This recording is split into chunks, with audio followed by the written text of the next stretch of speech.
25 at the home of the Eagles, Lincoln Financial Field on the south side of Philadelphia. Today we've got a Week 8 matchup on tap here between the San Francisco 49ers and the Philadelphia Eagles. This is fielded at the goal line. And now running right through him. And he'll get it up to about the 26-yard line just across the 25.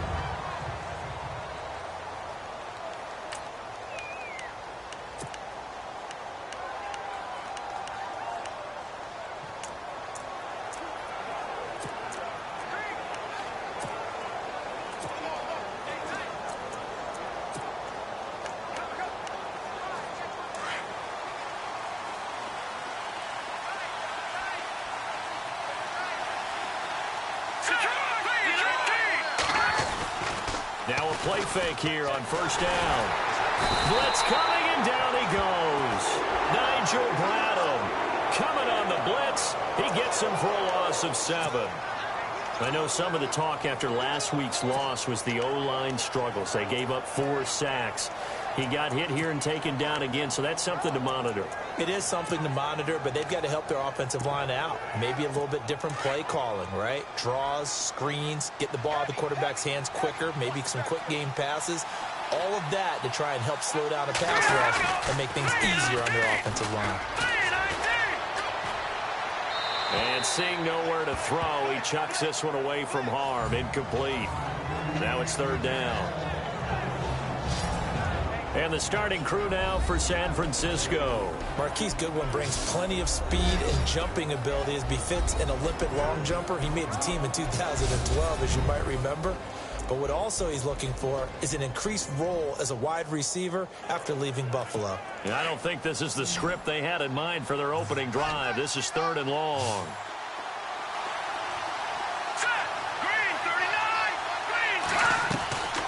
Beathard. And down he goes. Jordan Hicks with a big-time sack on third down. And it'll be a loss of 7. Well, that play was the very definition of fast, quick, and in a hurry. Suddenly, he was there. Yeah, blink of an eye. That happened fast and a big sack.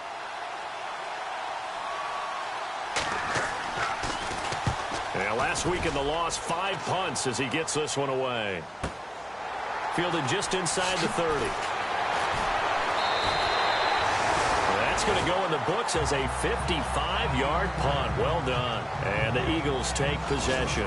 So now here comes the Eagles offense as they get ready to take over. They'll be led out by their 6'5 quarterback out of North Dakota State. It's Carson Wentz. Well, his ratio was good last week. Most quarterbacks are really excited about a 3-to-1 ratio, but it's flipped in the wrong direction. He threw 3 interceptions, not touchdown passes, and he only had the 1 TD pass in that game. So he's trying to turn that around and find a way for his team to win. A loss of a full 3 yards, and now it's second down. I think there's one element that just keeps increasing on defense in the NFL, and that's speed. They want it at every position, and we just saw there some linebackers who can go sideline to sideline, run past that trash, go past people, and make tackles near the sidelines. And not only near the sideline, but also in the backfield there for the loss. Now Wentz. And his throw here is incomplete.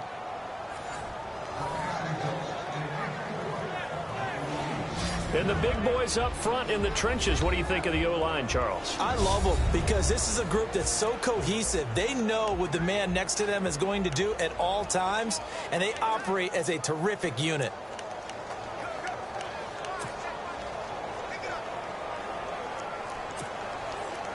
And on third down, a nickel formation here defensively.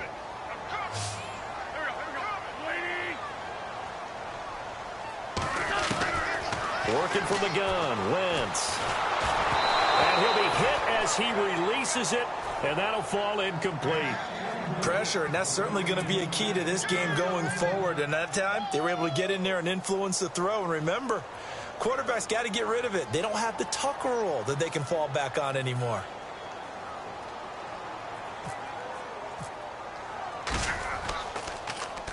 And just a single punt for him in the loss last week as he sends this one away. Fielded just inside the 20. A nice job on the return there, 16 yards. And the Niners will go on offense, 1st and 10. And San Francisco gets set to go here. And a 3-and-out on that first drive. We'll see if they can do better here. They should have a better opportunity because the nerves should be settled now. That first series, everybody goes out with a little extra emotion. So now they get a chance to go back out and say, okay, now we're into the game. Let's go play and play as best we can. You almost get a mulligan then on that first drive? Sometimes it absolutely serves that way. You get a second opportunity. Nothing big happened. But then again, you didn't commit any mistakes either. Off you go. Well, so much for all the time that you spend in practice, because for offensive linemen and running backs to get in sync, that requires a ton of practice time, a ton of watching tape together, a ton of really getting to where you're thinking with one mind on every single play that's called, every single run, because you want to know how you guys are going to block it. They want to know how he's going to run it, what kind of cuts he's going to make, and it's really anticipatory. And when you're really locked in together, you know what he's going to do before he actually does it. On this play, that didn't happen at all, and that turned into a big loss.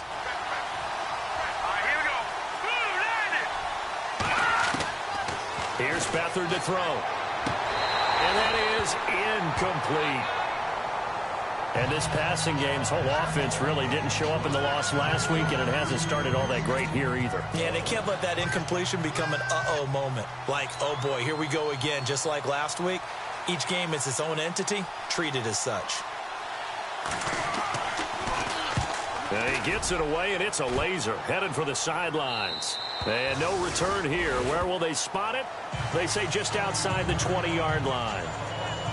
And the 49ers defense gets ready here as they trot back out there. Their stay on the field last time was short-lived with a 3-and-out. See if they can get some more of that. And ordinarily, you want to be on the field playing, right? The 3-and-outs, that's almost gold to a defense. Get to the bench, get some rest, turn the ball over to your offense. We'll see what they can do here, see if they can force another 3-and-out. A very nice pickup of 33 yards. Well, it's easy to make a case that Alshon Jeffrey loves to run the post pattern, and the guy throwing the ball to him loves him running it. Right in his sight lines, great catch radius. He can stick the ball up there, and he can go out and get it.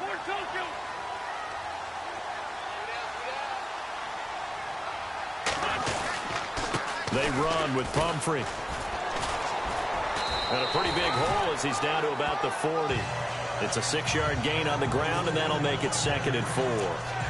Pumphrey last year at San Diego State led the country over 2,100 yards rushing. The question now, how do you see him translating to the NFL? Well, I hear all the naysayers talk about him being less than 180 pounds, but look, the production of San Diego State, the number of carries, this kid has toughness. He will carry the ball and surprise people. Look, he broke Marshall Faulk's record at San Diego State. That's got to count for something. And they're able to get this one past the 30 down to the 25. And a nice carry there of 15 yards. Relatively small sample size, but that's his longest run of the first quarter. Bounced it out to the outside to make it successful. And to get there, you actually need some help. It's not just your pure speed getting to the corner, making sure that the blocking is taken care of inside so the pursuit doesn't get you. And oh, he coughed it up. And his guys are going to get the football at the 28-yard line. So the defense there, opportunistic. It's nice to give them credit, isn't it? Because so many times it's more a matter of what the offensive guy didn't do. He didn't secure.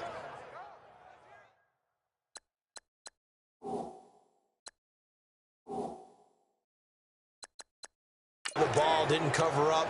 In this case, let's just give credit to where it belongs. Knocked it free, made a big play. And San Francisco gets set to go.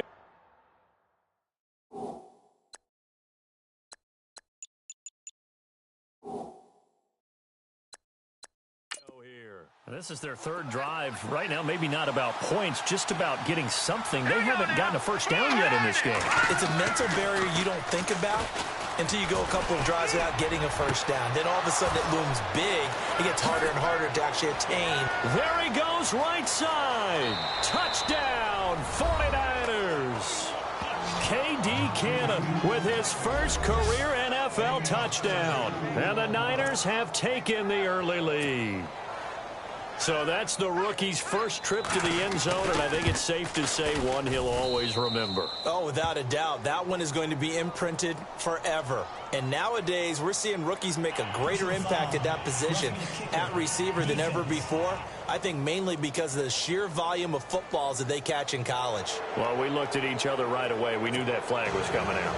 And I always enjoy the conversation post because officials always tell you, I don't want to throw the flag, but you caused the play. You did it. I had to. All right, time for us now to discuss Alshon Jeffrey, sitting right around the midpoint of the season, on pace for 1,000 yards. Good year so far, and I'm sure film study being devoted to him a little bit more on the other side. They have to, because the pace that he's carrying right now, if you're pushing a 1,000-yard pace as a receiver, that means he warrants your attention.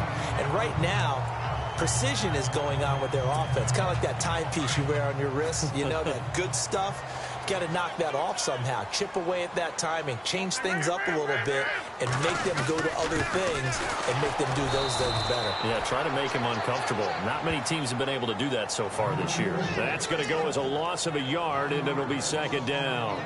We think, Brandon, I like the intensity this defense is showing right here in these first few drives. They're not just holding the line because they're doing their job, but they're doing more than that, aren't they? They're getting a nice push into the offensive backfield. And a great example right there for the loss on the tackle. And incomplete there. A nice hit. Jars the ball free and brings up third down. For the 49ers, their starters defensively, and I got to look at DeForest Buckner. Love him. Tall, angular. What you worry about with guys like that is can they bend and play with leverage? And DeForest Buckner absolutely can. Did everything that was asked of him at Oregon. He's going to have a big-time career with the 49ers. Buying time to his left. And unable to connect on the long pass. It falls down incomplete. It's a great job by this secondary. When I watch them, they remind me of elite defenders on a basketball court, right? They want to contest each and every pass. Great contest on third down to bring up fourth. Here is the punter Jones as he gets this one away. And this will be down just inside the 30-yard line. And San Francisco gets set to go here. And last time the formula was pretty simple. One play drive, long pass. That maybe they just want to do that again, right? And that's exactly how you want to draw things up. Whether it's on your grease board, right, in your playbook, one play drive is exactly what you want on offense. What they have to be careful of is not having a letdown. It was real easy last time. They can't expect. Pressure comes, and down he goes. The Eagles get there for the sack. Chris Long in there to drop him, and it'll be a loss of about 8. Sometimes I watch games and wonder why they use play fakes on certain passing situations because it's not going to fool anyone. I don't know if that was the case here, but the end result was the same. No one fooled. The quarterback was hit. Got some room at the 30. Wow, evasive. Make a miss. Good yardage as he rumbles for 24 and a first. And that's why defense coordinators always preach 11 guys to the ball. Because sometimes you have a missed tackle, but if you have a swarm of guys around, less room for them to roam even after the first missed tackle. In this case, tackle was missed, plenty of open field to get after that. Now the offense lining up 1st and 10.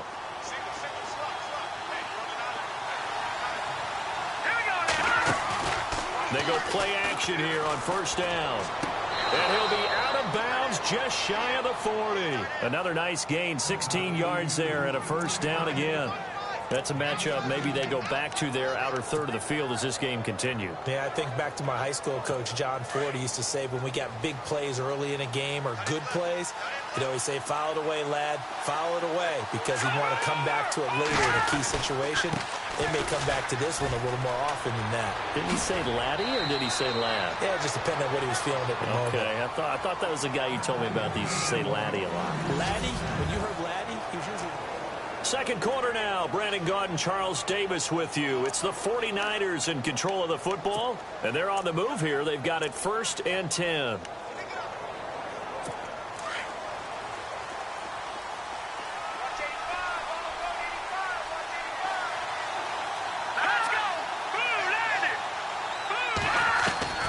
Here's Beathard to throw. And they'll be inside the 25 now at the 24. Just a yard on the catch there. It'll be 2nd and 9. Well, the strategy was evident there. Get it to your tight end and make it a one-on-one play with a cornerback. Who's usually going to win that one? The tight end, but not there. Not in this situation. How about the corner defeating that logic and making a really nice tackle? They'll run it now out of the gun. Open space inside the 10. And he's going to take it in. Touchdown, San Francisco. A great play there. His 9th touchdown of the season. And the 49ers add 6 to their lead. Well, partner, that was another explosive run. And one thing I've learned in our time in this game, yes, the offensive line has to get a lot of credit, but for big runs to occur, the wide receivers have to block well downfield. And then you have to have a good guy carrying the ball too, right? Oh, without a doubt. You need that difference maker lugging the rock. This is taken at the 3. And he'll make it across the 20 as his guys will set up shop at the 23-yard line. Reminder, a couple of good games still to come. Later tonight, it's the Steelers on the road in Detroit taking on the Lions. Then Monday night, the costumes will be in full force in Kansas City, I'm sure, as on the day before Halloween, we'll see the Chiefs play host to their AFC West rivals, the Broncos. And wasn't it just a couple years ago, those two played a night game that was won by the Broncos on a fumble return with like 20 seconds to go? Absolutely, that was a thriller. Now Wentz on the bootleg. And that'll be incomplete. The veteran Brent Selleck, the one he was looking for. And that'll bring up 2nd down.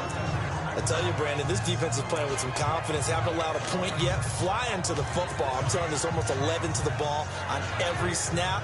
Another nice job there to force an incompletion. 2nd down following the incompletion.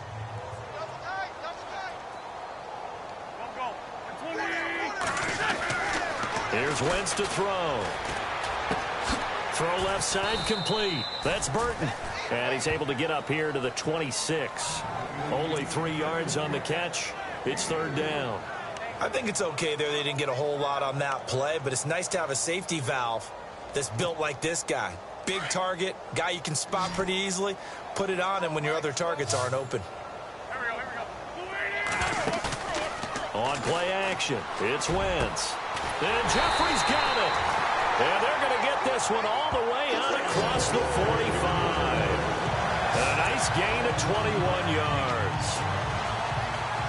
He's such a good route runner. Shows it there on 3rd down. Very proficient and a good pass. And you know what I've observed over the years in the NFL? The better a route runner you are, the more confidence your guy's going to have in you to go to you in important times because he can trust you being in the right spot, and they connected there and picked up a 1st down. They'll get 4 there out of the screen, and it's 2nd down.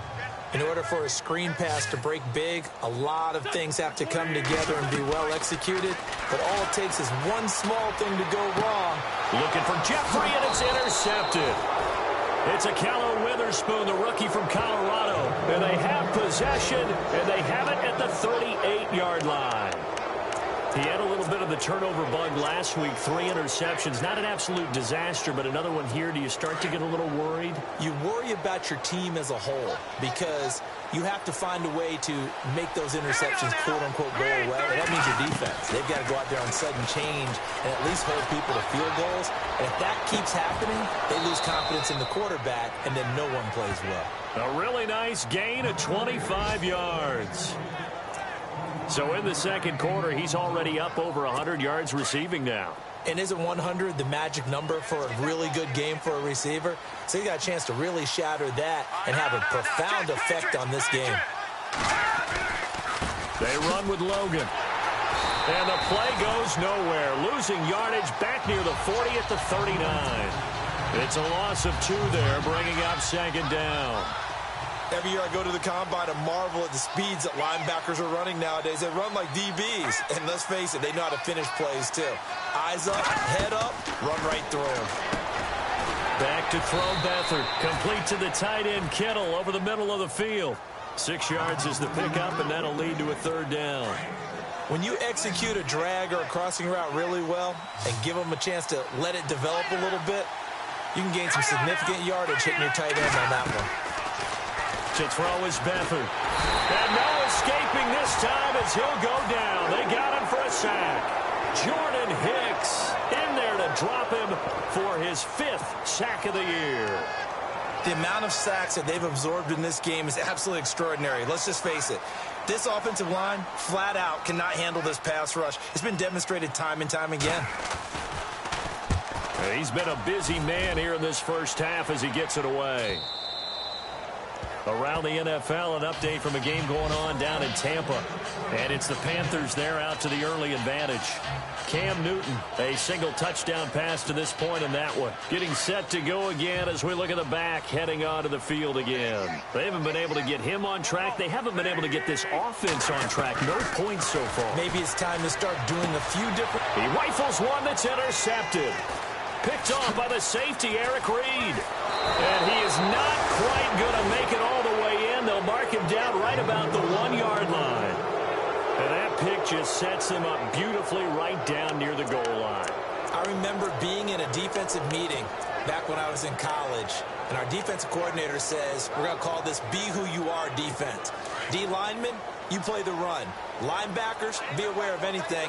And secondary, you play the pass. That way, you're all set, ready for whatever they put out there. 1st and goal, and across the goal line, into the end zone, touchdown 49ers. A great effort there. His 10th touchdown of the season, 2nd of the game.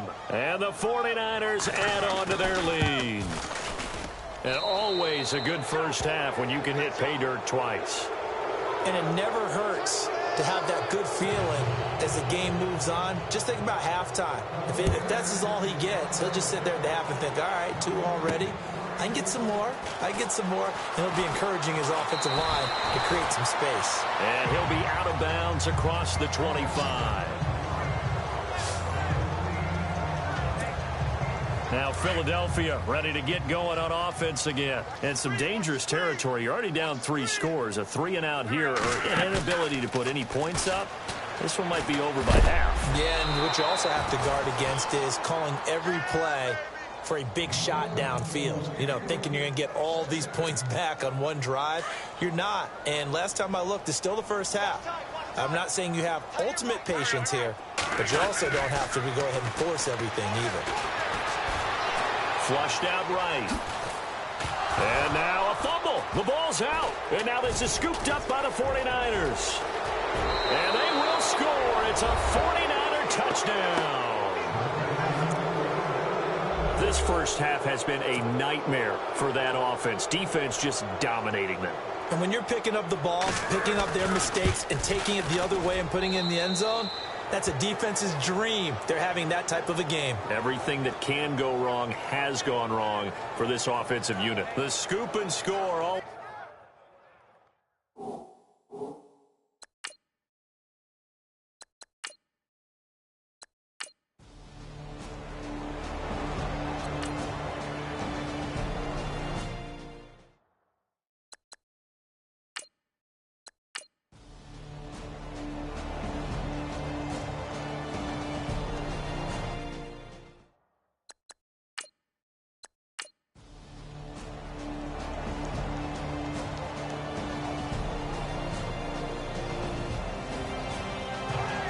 Elsewhere, second half is underway.